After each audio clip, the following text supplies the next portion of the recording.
En el ambiente enrarecido de Chipiona, cuando el reloj marcaba las horas más negras de la madrugada y el mar rugía a lo lejos, se fraguaba una de las escenas más turbias de la crónica reciente de la familia de Rocío Jurado. No había más que un par de farolas apagadas en las inmediaciones de una vieja gasolinera, donde se encontraban acurrucados tres rostros conocidos: Rocío Carrasco, sus hijos Rocío y David, y un par de maletas mal cerradas. No estaban aguardando a un taxista cualquiera, sino al coche en marcha de Carmen Ortega y su esposo Aniceto, los cuñados de José Ortega Cano, convocados con urgencia tras un grito de socorro telefónico que heló la sangre.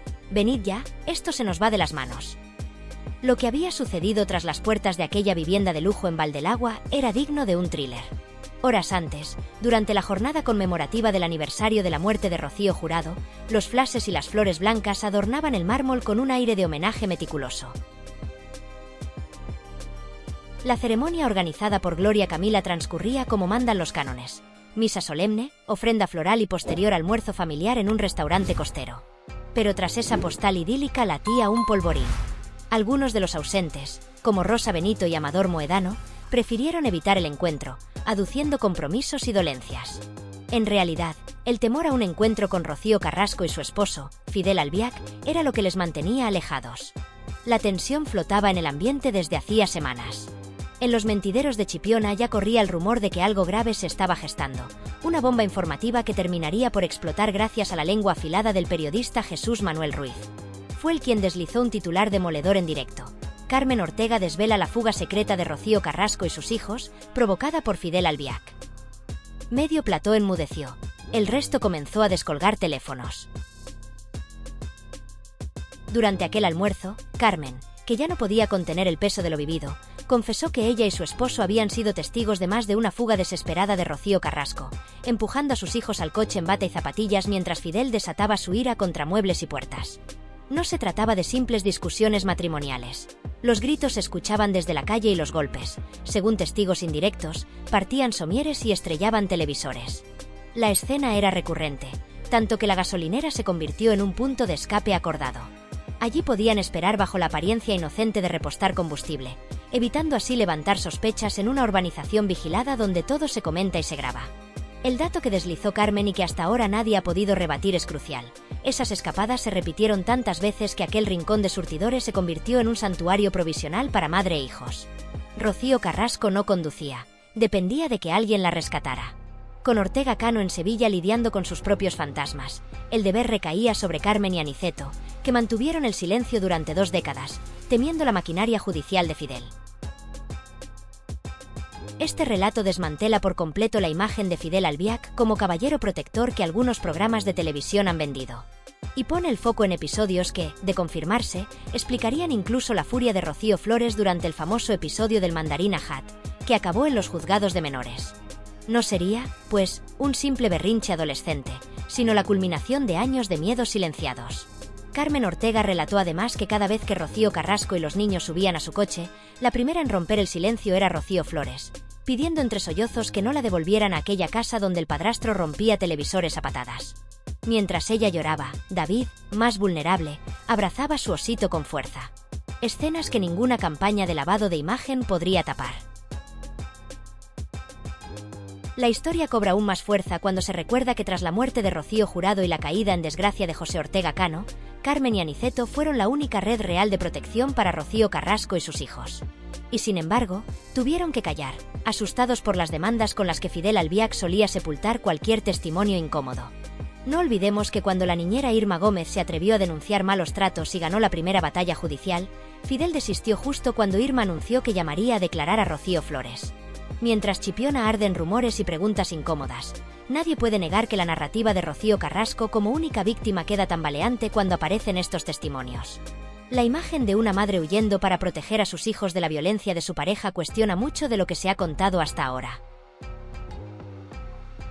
En aquella famosa madrugada de la gasolinera, la portera de la garita juró haber escuchado golpes durante horas.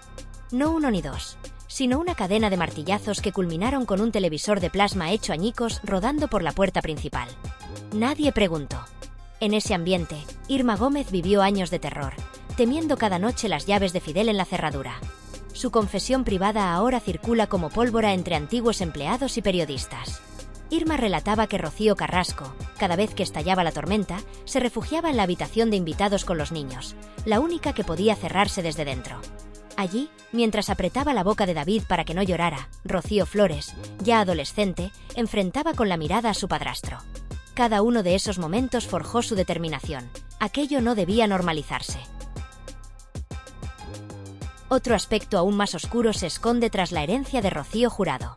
Según un proveedor de mobiliario de lujo, la casa llegó a encargar 3 juegos de somieres idénticos en un solo año. No por reformas, sino por la necesidad urgente de reponer piezas destrozadas a golpes. Siempre pagaba Rocío, nunca Fidel. El relato de Carmen Ortega explotó como una bomba cuando, durante un almuerzo, confesó con media sonrisa que si ella y Aniceto hablaran, caería el decorado entero. No exageraba. Aniceto guarda aún los partes de asistencia psicológica que pidió para sus propios hijos tras escuchar, a través del Manos Libres, los gritos desesperados de Rocío Carrasco. Mientras tanto, la red de empleados que pasaron por Valdelagua comienza a romper su silencio. Electricistas, fontaneros y pintores recuerdan órdenes de confidencialidad férreas y escenas de muebles destrozados.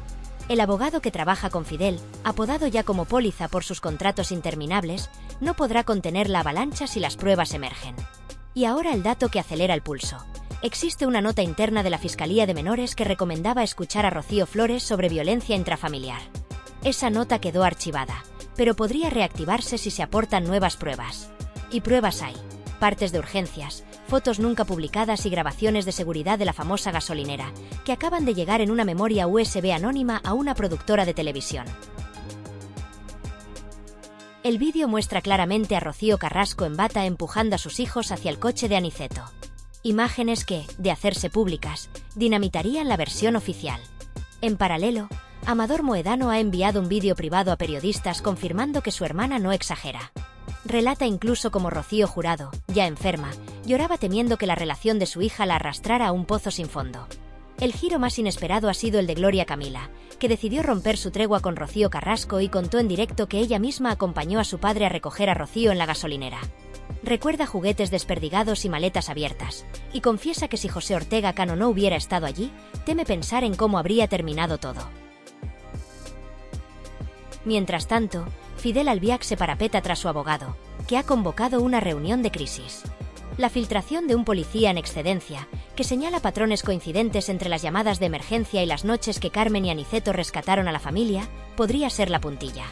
Porque si esos registros llegan al juzgado, ni Fidel ni su ejército de abogados podrán detener el tsunami mediático y legal que se avecina. Y aquí estamos, con el nombre de Valdelagua resonando en los platós como un sinónimo de secretos y temor. Periodistas empiezan a recibir llamadas anónimas advirtiéndoles que se aparten del tema. Pero ya es tarde. La verdad, que ha estado años encerrada, empieza a salir descontrolada. Y lo que comenzó en una gasolinera vacía amenaza ahora con estallar ante toda España. Bajo el manto de una noche densa, mientras Chipiona dormía con el mar susurrando a lo lejos y las farolas parpadeaban sobre el asfalto desierto, se desdibujaban los contornos de una historia de miedo, silencio y verdad contenida que llevaba años latiendo tras las fachadas impecables y los muros pulidos de una urbanización de élite. Lo que empezó como un rumor se convirtió en un torbellino cuando, en una tarde anodina, alguien empujó la puerta del silencio y salió a chorros una cascada de documentos sellados, audios filtrados y un testimonio que cambiaría el curso de lo que hasta entonces muchos querían contar a medias. La semana arrancó con un viejo policía nacional, ya retirado pero todavía con mirada de león y contactos frescos, entrando con paso firme en el Colegio de Abogados de Madrid.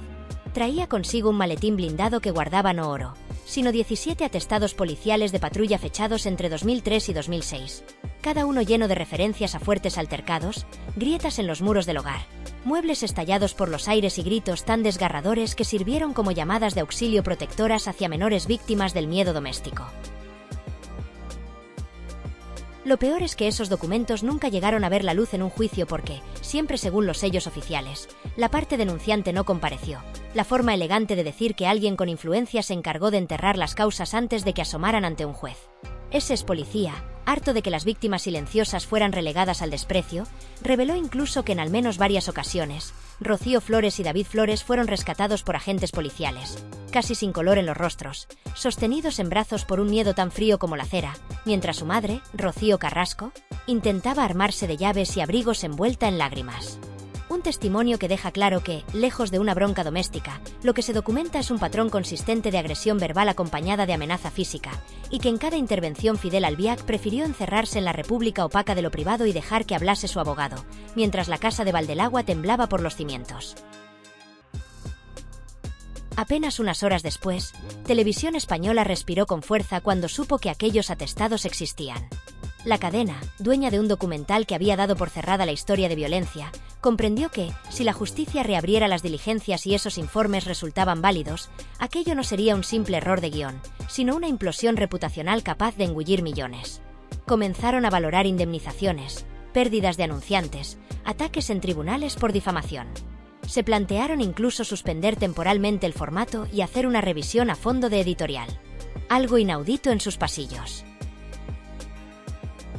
Mientras, Telecinco se relamía con el espectáculo. Recuperó a sus estrellas de plató, figuras que habían abandonado posiciones e incluso denunciado en público, para lanzarlas al ruedo dispuesto a desmontar el nuevo relato si los atestados verdaderamente sostenían la acusación. Carlota Corredera, en el ojo del huracán, prepara su defensa por negligencia profesional, con abogados listos para una guerra mediática. Se busca desacreditar cada testimonio, cada detalle. Un maestro de libreto acostumbrado a kits legales que decoran respuestas con contratos de silencio, actitudes pasivo-agresivas y estrategias de desgaste. En ese caldo mediático aparece un personaje clave, la abogada que asesoró a Rocío Flores cuando todo estalló en su familia. Ahora sale de la sombra con cronologías exactas de episodios violentos, apuntes fechados, correos y audios que la menor proporcionó entonces y que nunca llegaron al juzgado. El motivo. En aquel momento, mucha gente prefirió creer en la niña que gritaba y la madre víctimas, no en la niña que temblaba bajo los portazos. Estas grabaciones son la cerradura que podría abrir la caja acorazada de la hemeroteca judicial que se resistía a lo incómodo. En paralelo, las redes sociales se calientan más rápido que una chispa prendiendo yesca seca. TikTok, Twitter, WhatsApp, todos arden con análisis de fonética, microexpresiones, comparaciones de voz. Un audio filtrado donde se oye a Fidel Albiac llamando inútil a Rocío Carrasco y amenazando con sacar los trapos sucios a la calle corre por los grupos cerrados y todo un perito fonográfico certifica una coincidencia del 95%. Mensajes que se retuercen de indignación que es viral antes de que el juez haya dicho su primera palabra. Mientras, retrotraemos el foco a Chipiona. El ayuntamiento se ve empujado a tomar medidas. No quieren que el cementerio de Rocío Jurado se convierta en plató improvisado con reporteros cazando lágrimas. Hay voces a favor de posponer la misa, interrumpir la tradición por respeto al duelo y a la paz local. La población se divide, los que claman por la verdad, caiga quien caiga, y los que piden mesura. En la otra punta, desde Málaga se filtra una foto de Rocío Flores saliendo de una sesión terapéutica en una clínica privada. La joven sonríe con fatiga, evita la mirada a los fotógrafos y atraviesa una calle donde sus pies pisan firme, pero temblorosos. No es la primera visita, pero esta es distinta. Los familiares del entorno afirman que duró más de 3 horas. Los psicólogos explican que preparar a una persona para declarar con veracidad tras un infierno emocional requiere ese tiempo. Por su parte, Fidel refuerza su posición. Cámaras nuevas apuntando al seto, escolta nocturno, luces siempre encendidas.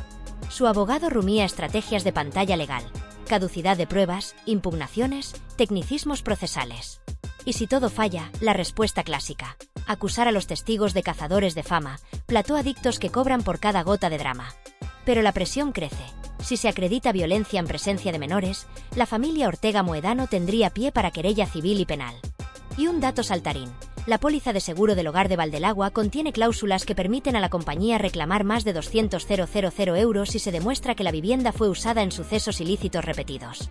Un boomerang financiero lista esperando ser lanzado. El momento culminante llega cuando Rocío Flores acude al juzgado, sola, sin cámaras, pero con micrófonos y transcripción oficial. Su madre, aquejada de ansiedad aguda, no asiste. Ese asiento vacío de ella duele más que 1000 portadas frenéticas. El silencio de su presencia pesa, su ausencia certifica que el vínculo afectivo está roto. Entonces, con voz clara, sin ambajes, la joven lo repite: salimos de casa por miedo. Miedo real. Narra la madrugada del 15 de marzo con el pulso firme. El portazo que sonó como un disparo, el olor a gasolina en el aire, la rutina de huidas semanales, las luces de los coches patrulla, el hermano cubriéndose los oídos. Cada palabra es un ladrillo que derriba el muro de la narrativa oficial. No vengo a hacer daño. Vengo a detener uno que no se detiene. La sala se congela, bolígrafos se quedan sin tinta, suspiros retenidos en la garganta de testigos, abogados y periodistas. Media hora después, el juez abre diligencias por presunto maltrato continuado en presencia de menores. No es una condena, pero es un puñetazo en pleno prime time. Fidel Albiac sale escoltado, con la mirada hundida. Su abogado solo balbucea, la verdad se defenderá, y las palabras resuenan huecas frente al estruendo de los atestados ahora inapelables. Y entonces nos preguntamos, ¿qué haremos nosotros que estamos detrás de la pantalla? Cada clic, cada comentario es una apuesta por la transparencia, por la coherencia, por no permitir que se repitan los guiones predefinidos donde los poderosos dominan la narrativa. Si las pruebas sostienen la violencia, que se aplique la ley con todo su peso.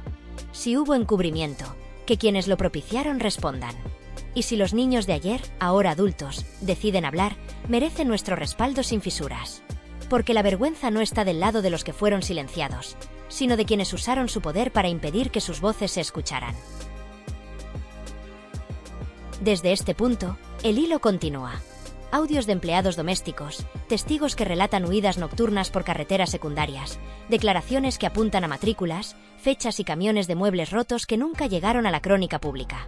Lo que parecía un gigante invulnerable se agrieta. La primera fisura la generaste tú, que con cada visualización, like y suscripción haces temblar los pilares de esos muros. No te conformes con mirar. Suscríbete, comenta, comparte, porque lo que viene promete ser aún más devastador. Y al despedirme te dejo un consejo tan amistoso como un abrazo en un andén. Cuida tus risas, vigila tus silencios, y sobre todo no permitas que alguien convierta tu curiosidad en culpabilidad. Aquí seguimos, listos para la próxima emisión, cargados de energía y afilados como bisturí. Tú impulsas la verdad, aquí la iluminamos. Un beso de madrugada. Nos vemos pronto.